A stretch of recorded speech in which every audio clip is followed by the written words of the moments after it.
Mes bien chers frères, méditons ensemble sur cette parabole. Voici que le semeur sortit pour semer. Et pendant qu'il semait, des semences tombèrent le long du chemin. Et les oiseaux vinrent et les mangèrent. D'autres tombèrent sur les endroits pierreux, où il n'avait pas beaucoup de terre. Et ils levèrent aussitôt, parce que la terre était peu profonde. Mais le soleil s'étant levé, ils furent brûlés. Et parce qu'ils n'avaient pas de racines, ils se desséchèrent. D'autres tombèrent parmi les épines, et les épines montèrent et les étouffèrent. D'autres tombèrent dans la bonne terre, et ils donnèrent du fruit. L'un 100, l'autre 60, l'autre 30. Que celui qui a des oreilles pour entendre, qu'il entende. Quel est donc ce semeur qui sèmerait au milieu des épines, sur les pierres ou le long du chemin?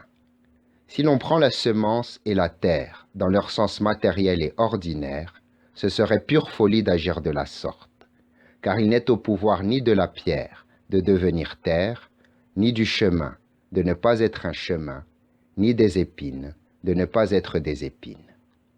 Mais lorsqu'on entend par la terre l'intérieur de nos âmes, et par la semence, la parole de Dieu, cette conduite est on ne peut plus louable, car dans ce sens, il est possible à la pierre de devenir une terre fertile, au chemin de ne plus être foulé aux pieds, et aux épines d'être arraché.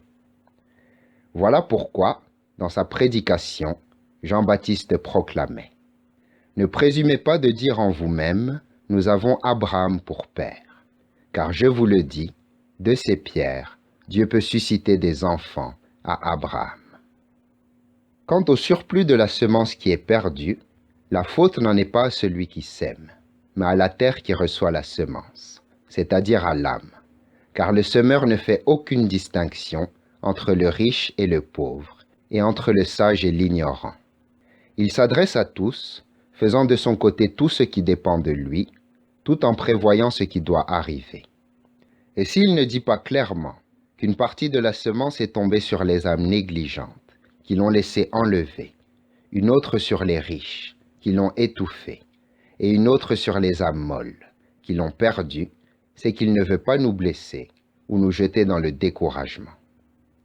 Mais bien chers frères, par cette parabole, notre Seigneur apprend encore à ses disciples à ne point négliger le ministère de la prédication, bien qu'un grand nombre de leurs auditeurs ne laissent pas de se perdre. En effet, ce triste résultat n'a pas empêché notre Seigneur, qui prévoyait toutes choses, de répandre la semence de sa parole dans les cœurs. Amen.